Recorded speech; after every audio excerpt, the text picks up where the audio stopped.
Hello everyone, welcome to Goblin Commander Unleash the Horde. This is an RTS game that launched on PS2, Gamecube, and the original Xbox.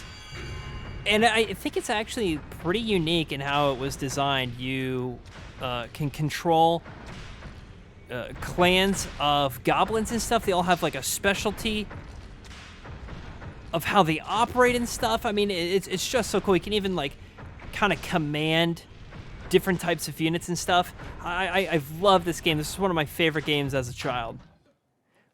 Move the cursor over the help pad on the south end of the room. That's our current objectives right there. To access it, direct a commander over to it and press the left directional button. So what I'm going to do is I'm going to go through and play the story of this. I've done this once before. A long time ago. I haven't really played this game since then. But from what I remember, it's a pretty enjoyable campaign. Does a pretty great job with its controls. There's different types of units. It's just all around. I really enjoyed this game. I'm going to make a playlist for all the videos in this walkthrough. So if there's a particular mission that you missed out on that you want to kind of see, I'm happy for you to check that out. I'm going to try and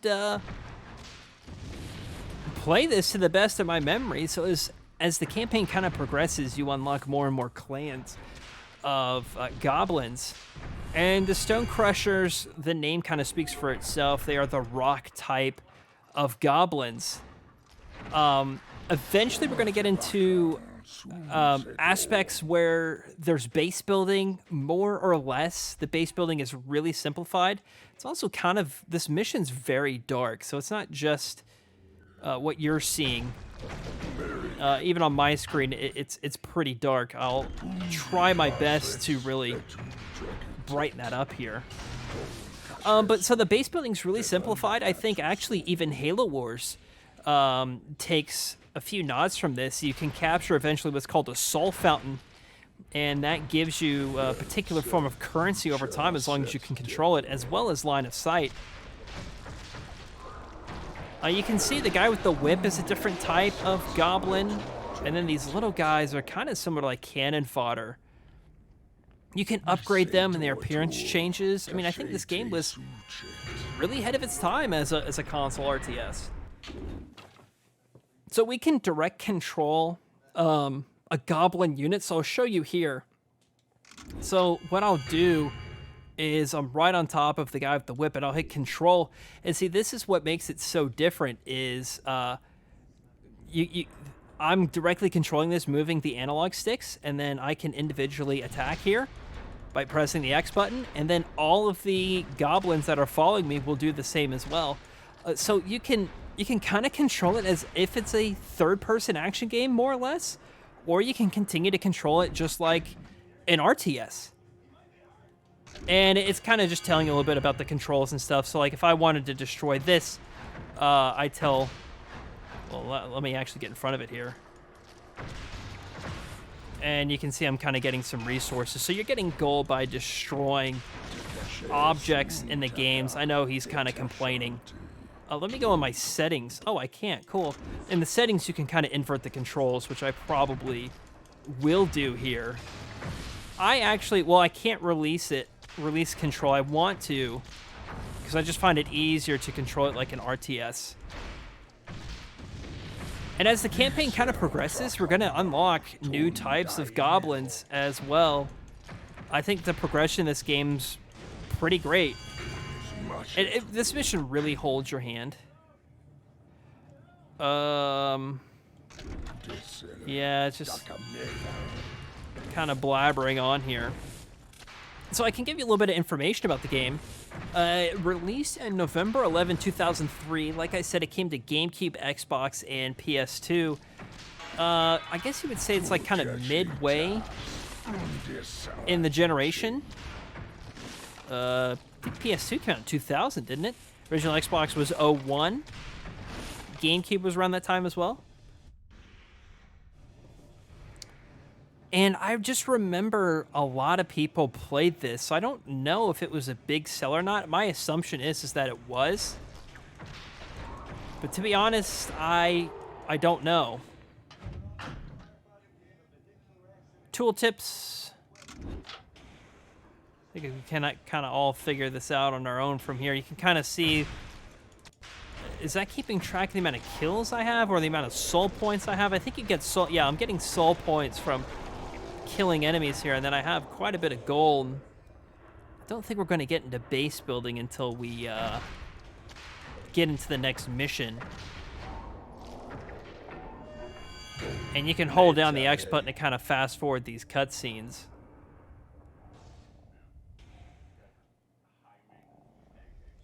There's also like super units you can make as well. Oh, here's a super unit right here, actually. This is one of the, I think you call him a Titan.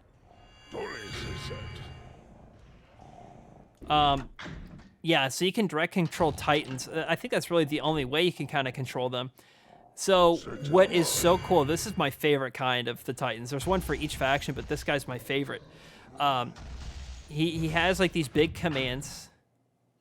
His health's on the bottom, so red means he's in kind of low health. But what he can do is he can eat enemies, and it restores his health. How cool is that? I think that's just a great mechanic. None of the other Titans can do that. Each Titan has their own kind of special. And this guy certainly does. I think I'm supposed to eat everything till I get back to full health. I just ate one of my own goblins. And then you can actually have different factions follow the Titan as well. So you can kind of control both the Titan and the clan. Am I supposed to eat everyone? There we go. Maybe he's not at max health. What's my objective? Eat all of the critters in the room. Okay, well, I'm trying to not eat the goblins. There we go. And I can't remember if friendly fire's on or not when he swings.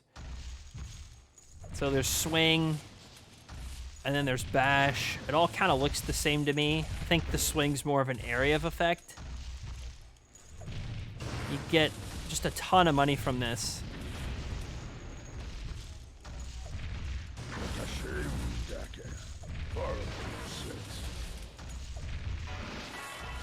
Yeah, I forget. How do you tell the, following Titans, L1 and then double tap the clan button. So if I hit L1, now you can kind of see this white double arrows, and that's just the color of the Stone Crusher. So if we had the Hellfire clan, which are the fire guys, that would be red. And so now they're just going to automatically follow me all around. If I remember right, there's probably, oh, there's some pieces back here.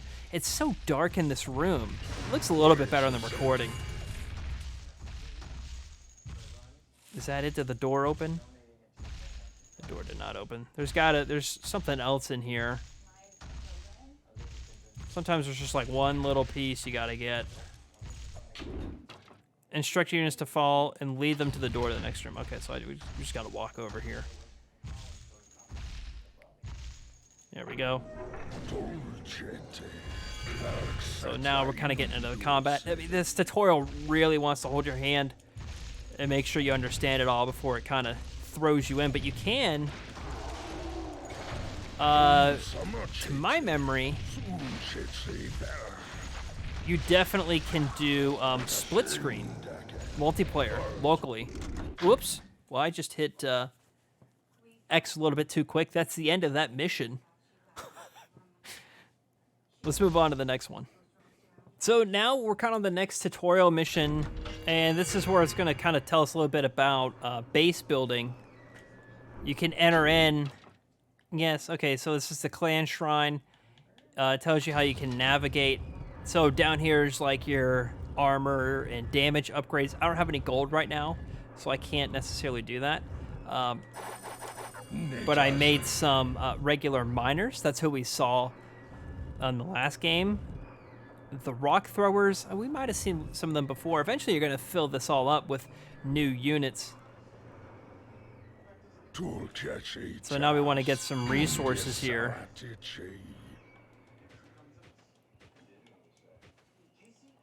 Let's see, what Our objective is to collect gold by smashing boulders and destroy all of the rock critters.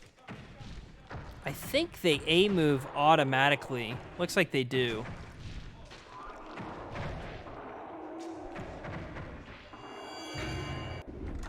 Okay, so now we just gotta collect some gold by smashing these boulders. Now, I would say one of the downsides to this is the simplicity of it means it's kind of hard to micro the clan individually. So I guess what I'm trying to say is if you want to attack, like the Stone Crusher clan, to attack two different things at once, it's going to be probably next to impossible to do because you're just activating the whole clan with the X button. You can get into more micro by unlocking more clans. So you can have one clan attack this, one clan attack that, so on and so forth. I think it wants me to buy some upgrades. Yeah. So we're going to get in here. Yes.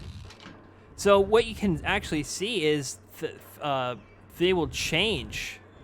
Their appearance will change. So if I get this, you can see they have some better shields. And then if I get this, they have some better tools. And eventually they all become gold, which is quite cheerful to see. So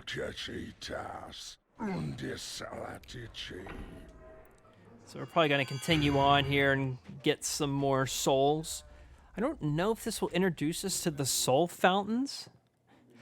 By the way, I guess if you're wondering kind of what's going on with this, can't go that way. Like what's going on with this game? Why haven't we seen any more of it? Or a re-release or, oh, here's a soul fountain.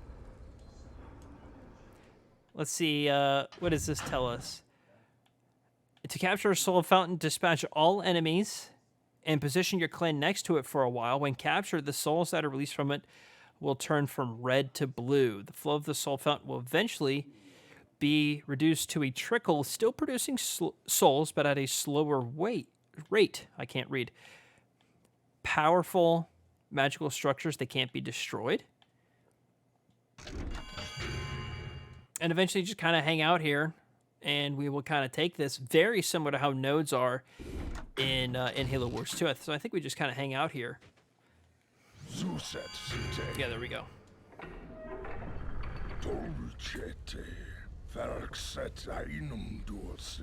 Okay, let's get some rock throwers.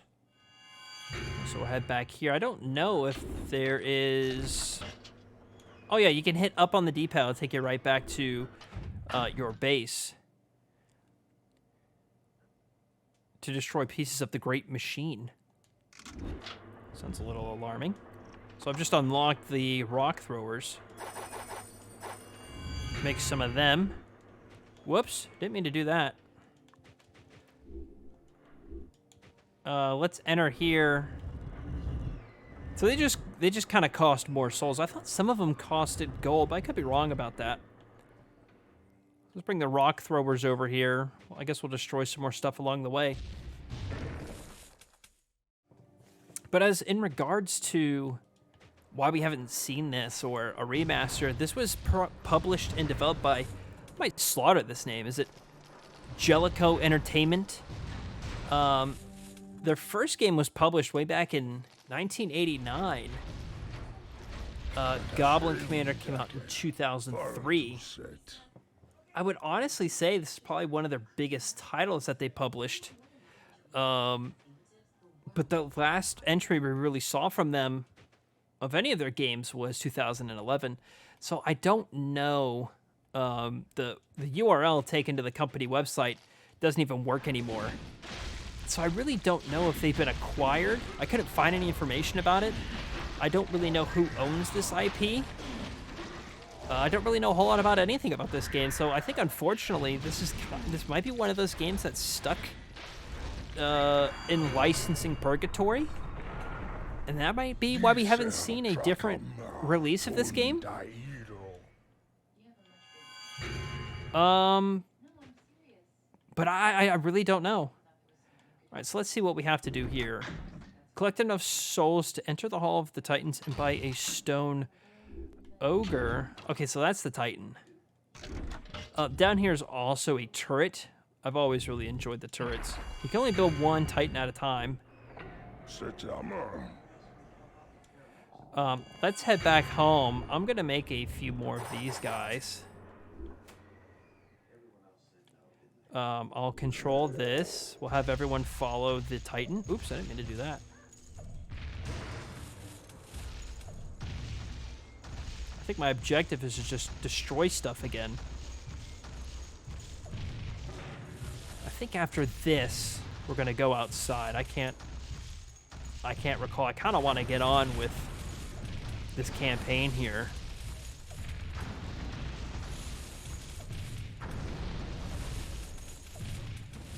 There's not a lot of games today, I don't think, that have prolonged tutorials.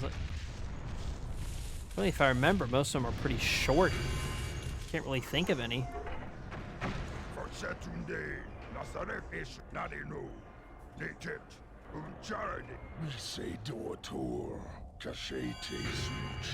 Let's see, we are to buy 3 rock lobbers and place them on the glowing orbs. Okay.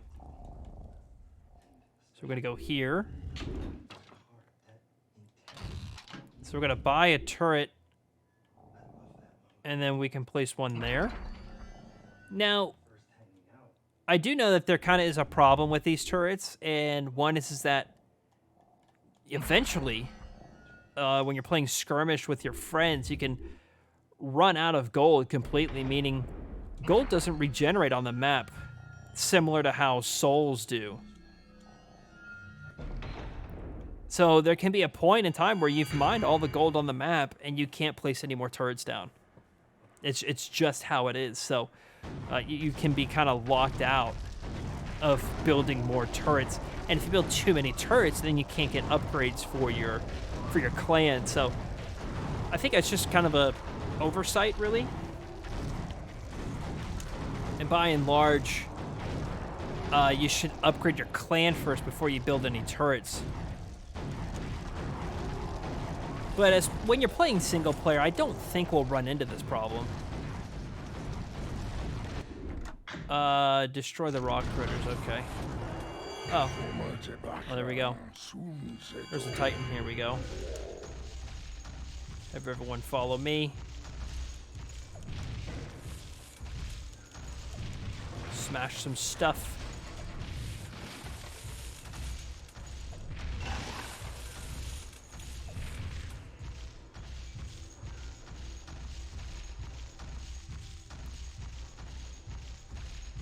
I think one thing that is nice about this game... Oh, looks like we're kind of collapsing here. Is, from what I know on the used game market, is that this game is still relatively cheap. I'm actually playing this on my Steam Deck. I just think it's easier than playing on original hardware for recording purposes. Oh yeah, I forgot the drummer. He kind of, I think he buffs the drummer guy. Each clan kind of has a special unit, if I remember right. And the drummer is definitely one of those characters. What's my objective now? Rescue the 3 trapped workers. Okay, so there's another one. We don't leave a man behind out here.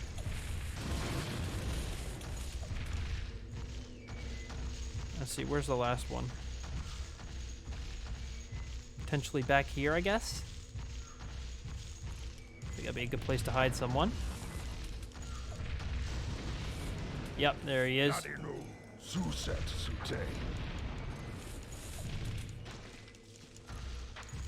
The working conditions here are rather poor, wouldn't you say? That's all 3 of them.